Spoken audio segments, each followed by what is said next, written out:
Hey everyone. Welcome back to Strange Minds 6. I'm your host Ruby, and today we are going to be getting back into Beware the Claws That Catch Alice by Christina Henry. And where we last left off was at the end of chapter 15, where Alice wished for the rabbit to go ahead and get better. And then, as they were leaving, Alice thought about what if the other girls were alive? What if they were kept somewhere, or other creatures kept somewhere, and she could possibly let them free? And her new friend, the white rabbit, her new friend, Pipkin, said he would protect the girls.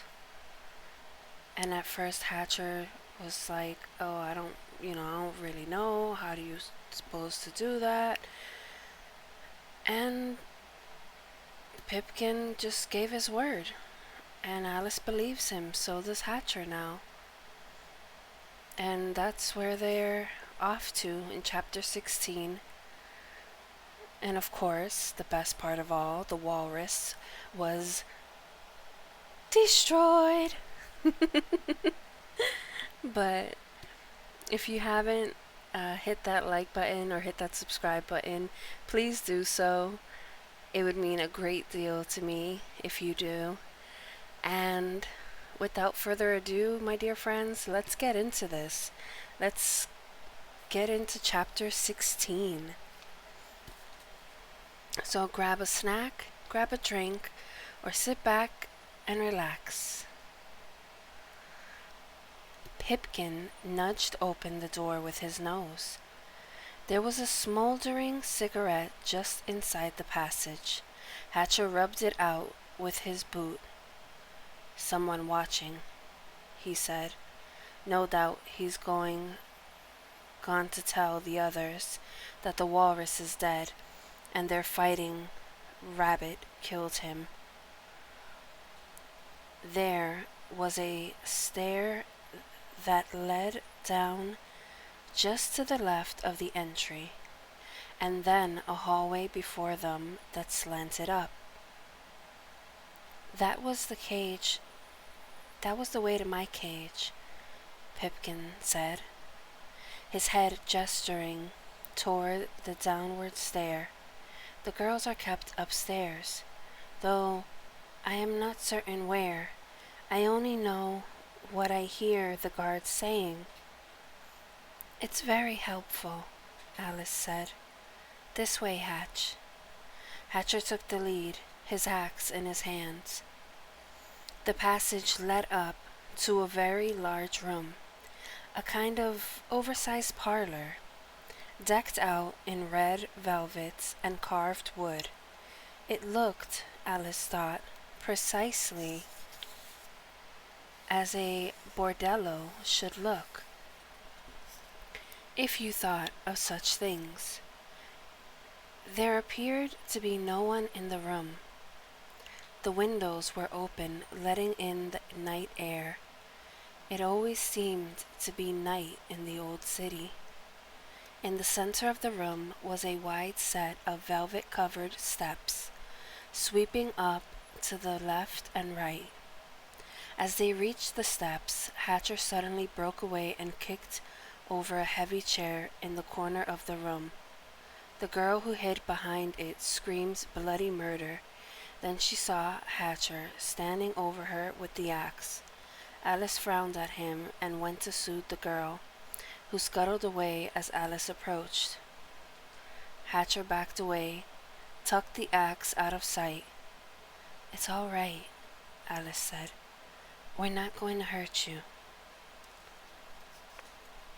The girl kept screaming, and Alice had to slap her to make her stop. She was sorry for it, but they had things to get on with. The girl had a very pale skin, and the imprint of Alice's hand was red against her cheek. "What's your name?" Alice asked. "Rose," the girl said.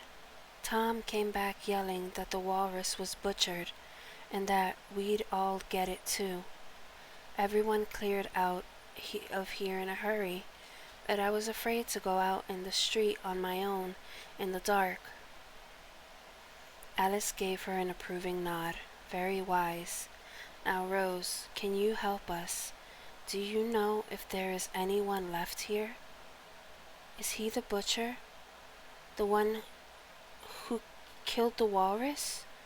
Rose asked, her eyes wide as she looked at Hatcher. "Will he kill me too?" "He won't kill you," Alice said firmly.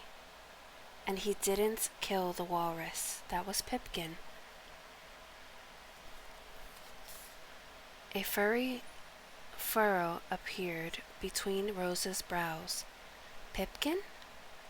"The rabbit," Alice said. "I thought I was imagining him." "I've never seen a rabbit so big," Rose said. "It's not usual," Alice said. Rose slid around Alice and approached Pipkin, her hand out. "Can I touch him?" Pipkin nodded regally. "He understands me?" Rose asked, looking back at Alice. "Yes."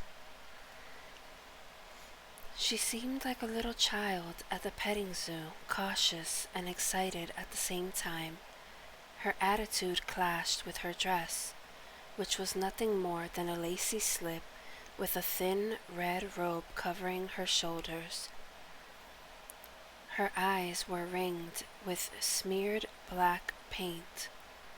Rose patted Pipkin on the head between his long ears, and the rabbit bumped against her hand.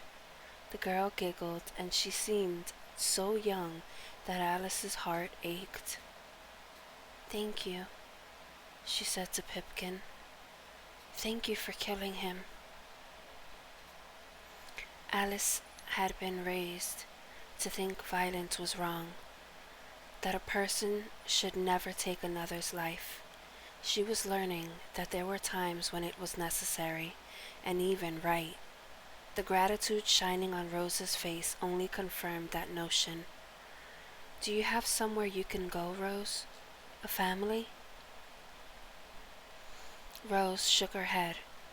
"My mom had her neck broken when the walrus's soldiers came for me and my sister. She fought them like a demon, and they killed her for it. My sister died the first year here. She wouldn't eat. She was very matter-of-fact about it. There wasn't really any other way to be," Alice thought. "If you let the grief in, it might consume you." "Is there anyone left upstairs?" "Probably," Rose said, leaning against Pipkin's side and resting her head there. "I didn't see anyone come down, and if the men are at their business, they won't be out until they've gotten their money's worth." "What about the girls the walrus kept for himself?" Alice asked. "They're in his room at the end of the hall, locked in. You'll need his key." "Where's his key?" Alice asked. "He always keeps it with him," Rose said. Alice was not about to return to the walrus's remains and sift through. "Pipkin, would you stay with Rose until we return? We'll send the girls down to you as we discover them." "Yes. What shall I do with the men?" Alice repeated this question to Hatcher, who smiled his grim Hatcher smile. "There won't be any. but if one slips away, you can feel free to do what you like and what you think is right. Hatcher and Alice climbed the steps. When they reached the junction, Hatcher shook his head at the look on Alice's face, cutting off the suggestion in her eyes. We're not splitting. We'll do one side and then the other. It's not efficient, Alice argued, and if the men on the left side hear noise from the right, they may get away. Pipkin will do his duty. He listened to the girls screaming upstairs for years. You seem very confident in him all of a sudden, Alice said. He was very gentle with that girl, he said. That, Alice realized, carried more weight with Hatcher than the rabbit's brutal dissembly of the walrus. And that was why she loved him. Even though he was mad and would probably never be sane, even though he was a dangerous murderer. You are too, though. You killed the caterpillar without thinking about it. You saw red, just like Hatcher. And even though their future was hardly assured, Alice had not allowed herself to think on it too deeply. But there was certainly a possibility that they might not survive the encounter with the Jabberwocky, or, for a matter of fact, the rabbit. There were 5 doors on this side of the landing. Now that they were closer, Alice and Hatcher heard the expected noises coming from the rooms, and when Hatcher opened the door, they saw the expected tableau. Hatcher dispatched the man before he could shout in alarm. Indeed, before he even realized they had entered the room, Alice rushed to the girl's side before she could scream, hastily explained that they were there to help, and sent her downstairs to stay with Rose and Pipkin. And then they moved to the next room, and the next, and all through the balcony, on both sides, until all the men were dead and all the girls were gathered in a weeping, exhausted cluster around Pipkin. Finally, only the walrus's room remained. It was tucked at the end of a small corridor, separated from the other rooms. Hatcher peered at the lock, the door, the frame, and then snorted in contempt. It's just for show, he said, so no curious birds flutter in here and see the walrus's merchandise. He kicked the door twice hard, and it broke open. Inside, there were 5 girls, naked and stuffed inside tiny little cages that had them hunched and twisted. They began to sob when they saw Alice crying out for help. A silver key hung on a peg near the cages, and in a short while all the girls were free.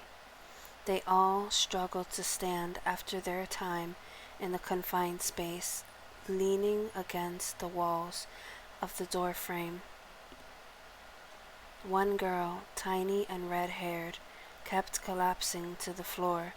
Hatcher finally scooped her up in his arms, where she promptly gave him a smile of thanks and fell asleep.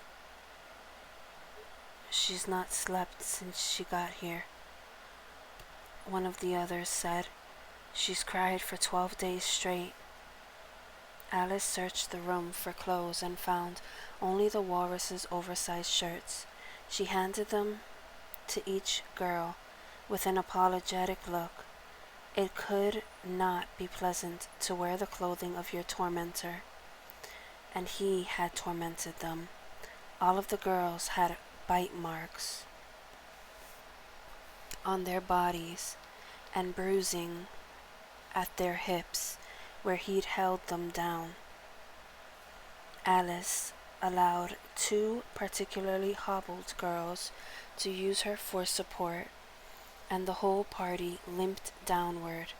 The other women were gathered around Pipkin, all of them with a hand or a finger on the great rabbit, like he was a lodestone attracting their touch. All eyes turned to Alice, waiting for her to tell them what to do. She realized it was a terrible responsibility to free them, and that Hatcher had tried to tell her this many times. They belonged to her now. All these little lost lambs, and if they were hurt, it would be her fault. Do any of you have families to return to? Alice asked. Not one girl assented. They all had stories like Rose, a parent or brother killed in their taking, a sister who expired or was traded away to another house. There was nothing for these girls in the old city except more suffering. Alice wasn't certain what to do with them, but Pipkin spoke. I will take them with me. Excuse me. Sorry about that, everyone. That was my alarm for my medicine. Pipkin spoke. I will take them with me out of the city and return to my place in the country, he said. They may find their own way then, or stay with me as they choose. How? Alice asked. You would have to pass through the new city, and the soldiers will hardly let such a large group out of the old city, not to mention that you are, well, conspicuous. If a rabbit could grin, then that was what Pipkin did just then. There are places above ground. Is not the only way to travel. I remember the path they took when the walrus first brought me here. I can find it again.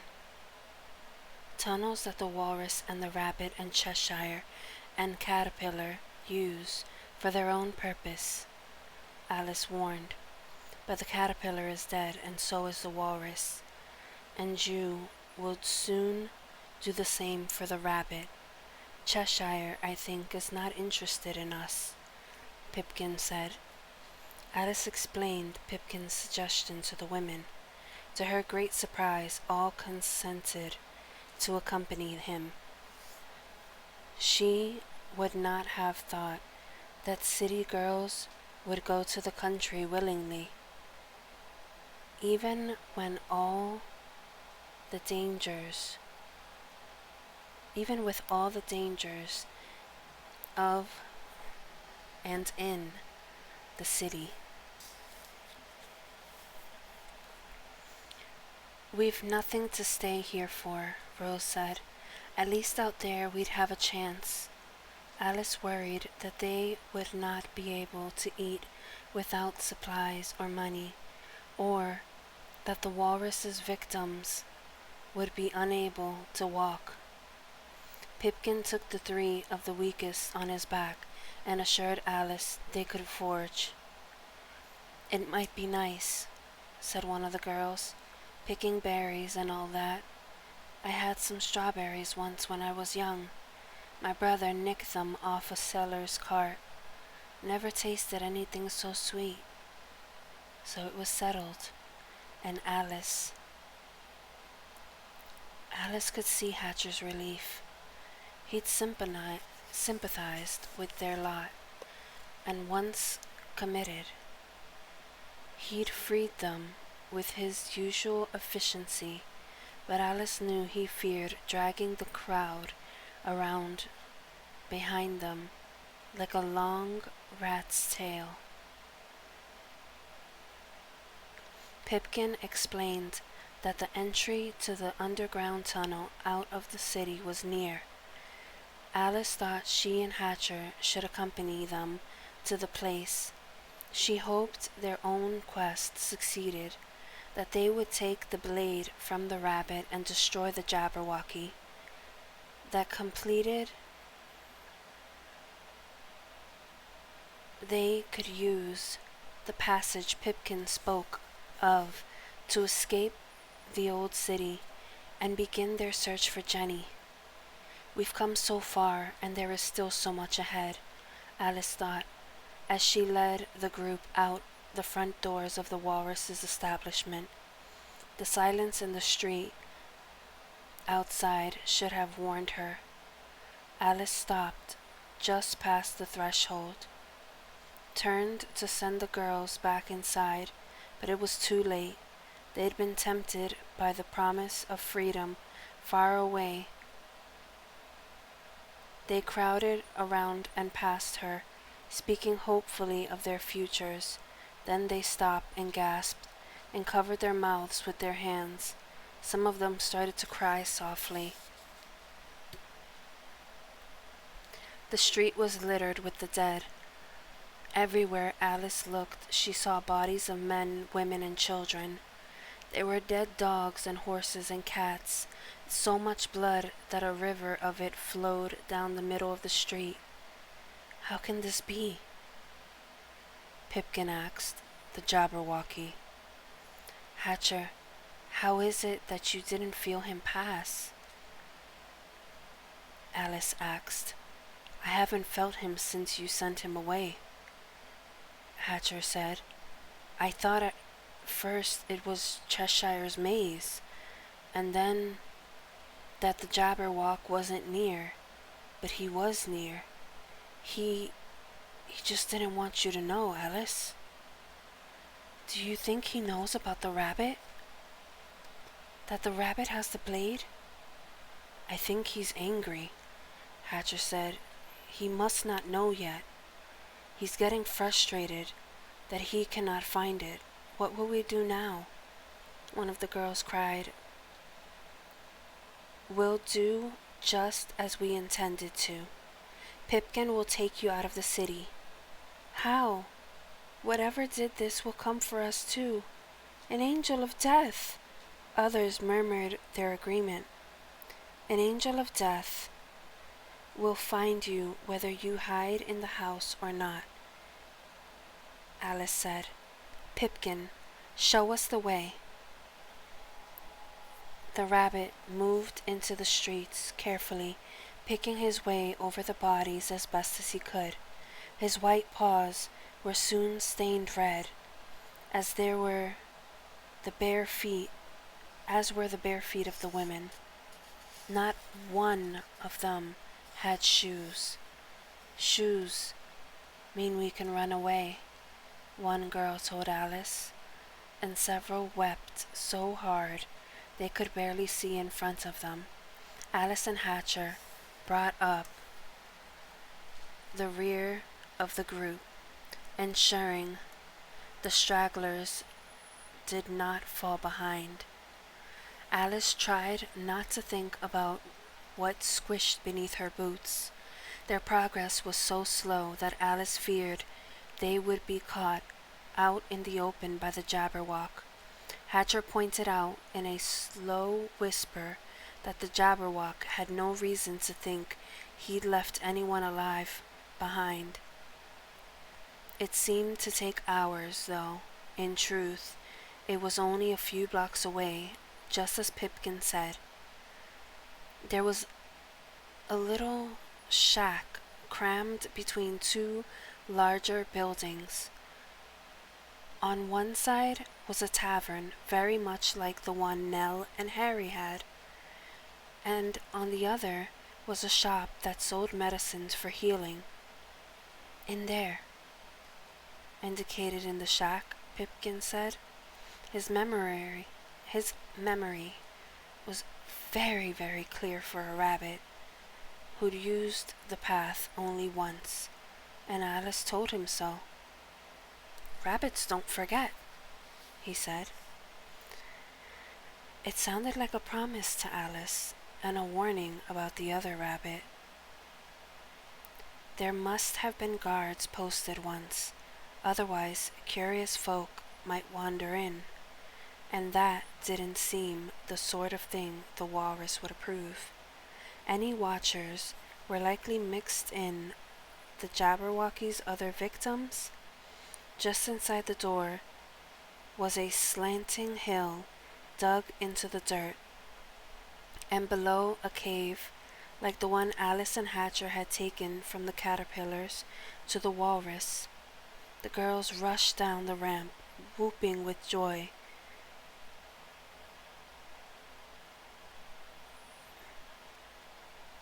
Pipkin sniffed and beat the ground with his back legs. "Can't you smell it?"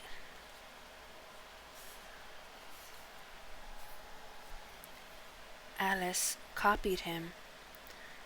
There was the damp mustiness that she associated with being underground, and the stale wood of the shack, the cave.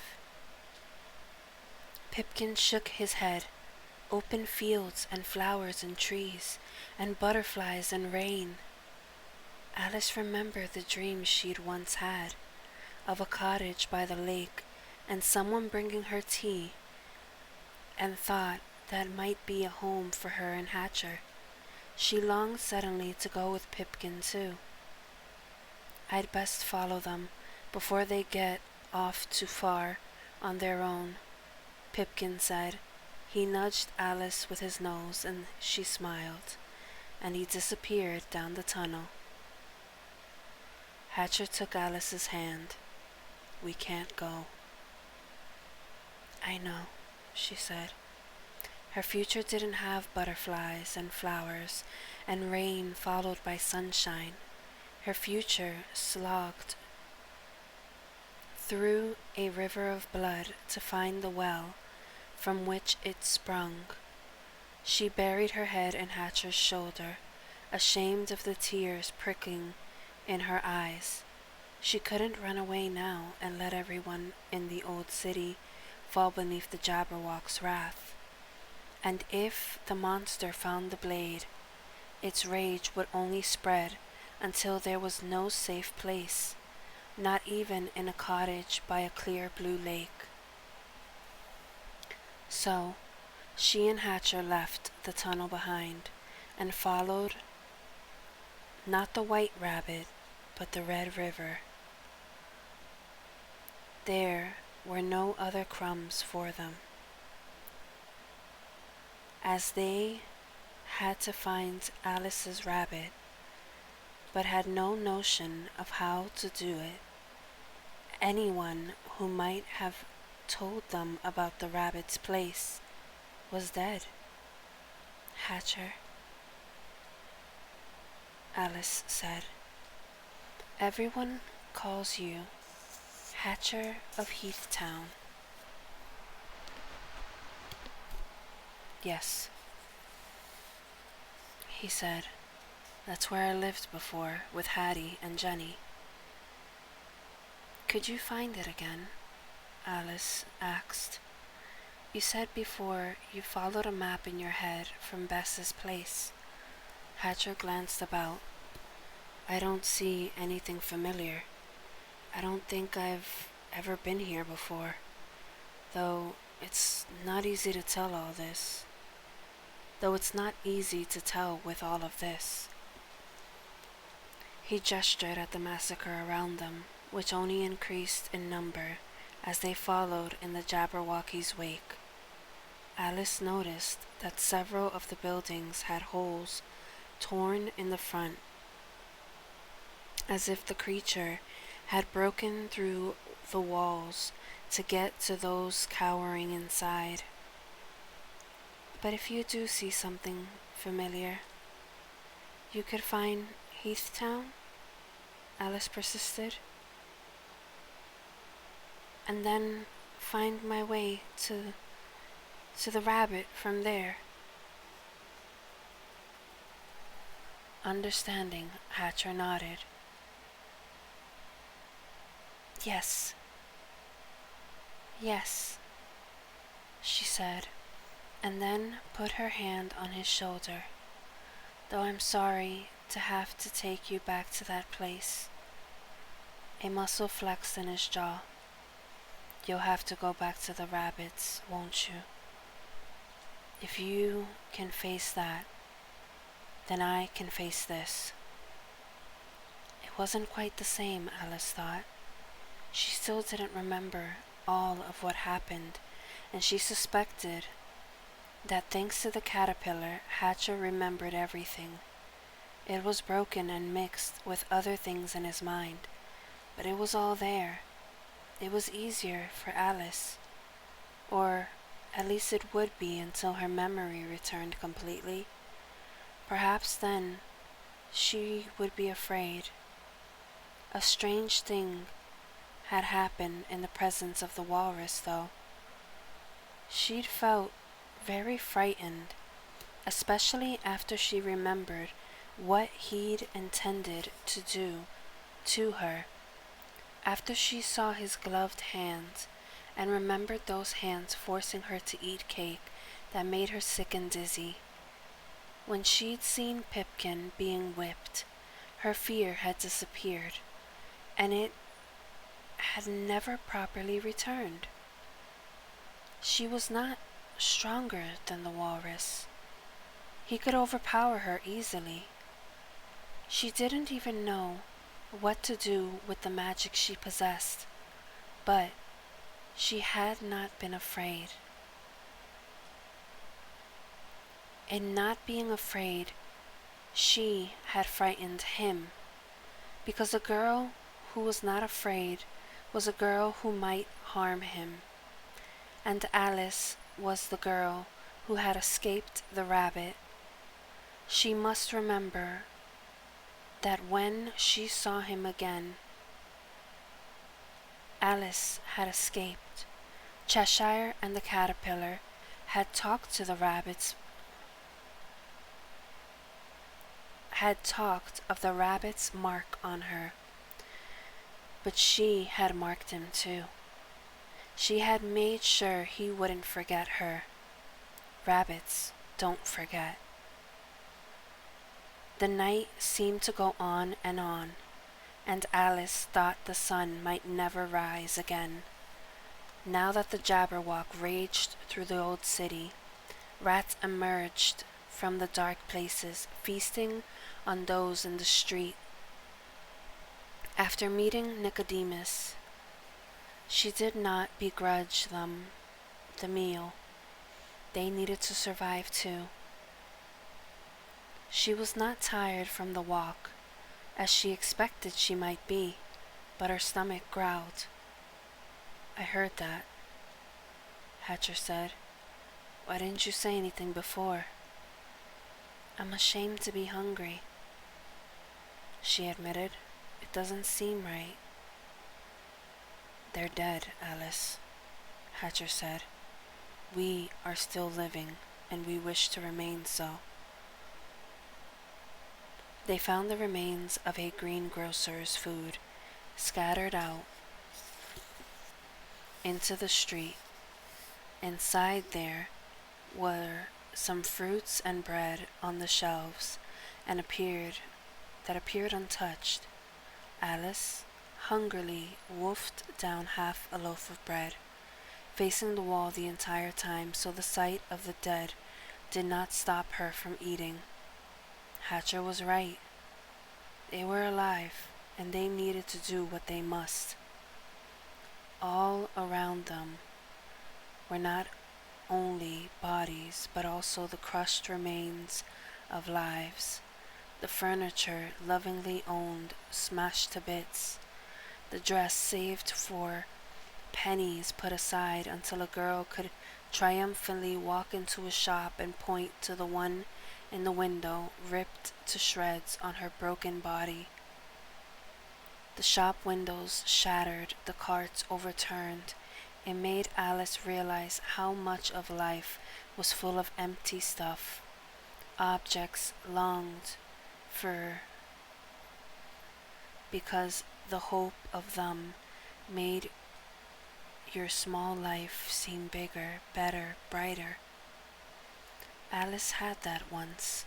The happy home, the pretty dresses, all the good things to eat that she wanted, but it wasn't enough.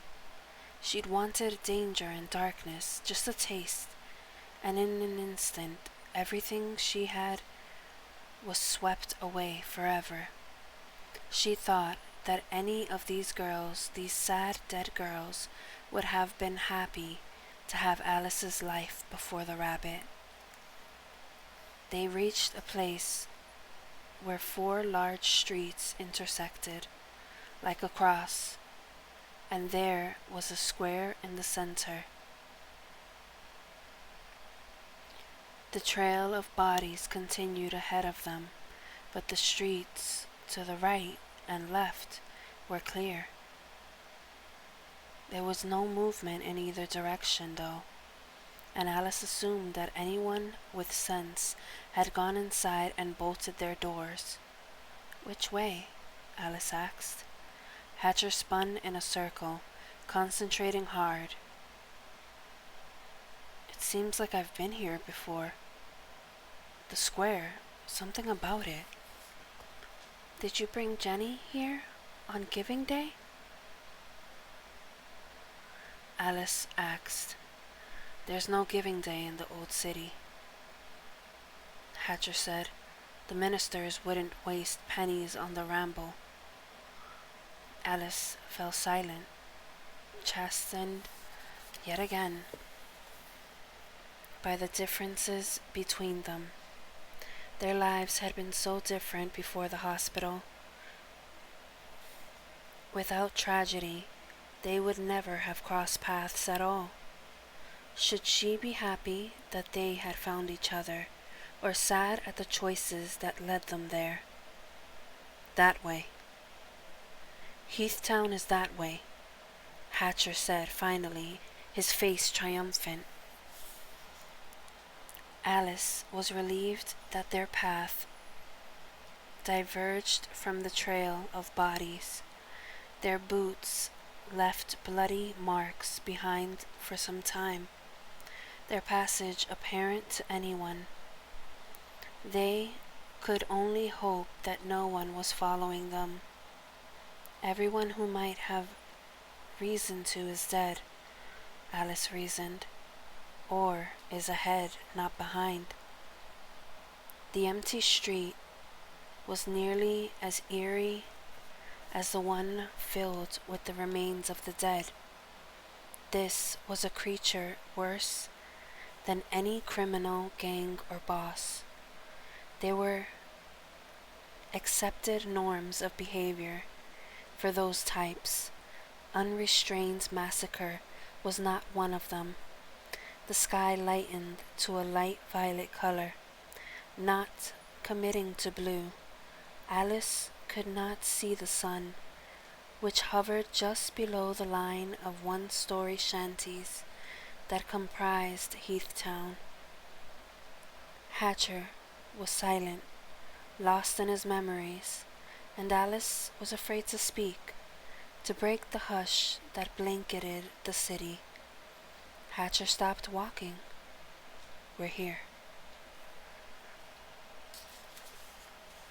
And that is the end of chapter 16. Tune in next video, my dear friends, to find out what's going to happen. I think we have, truth be told, I think we have one more chapter, and then that is the end of the book. So definitely tune in next video, find out what happens. And as always, my dear friends, may you have a wonderful morning, noon, or night whenever this video reaches you. This has been Ruby, signing off.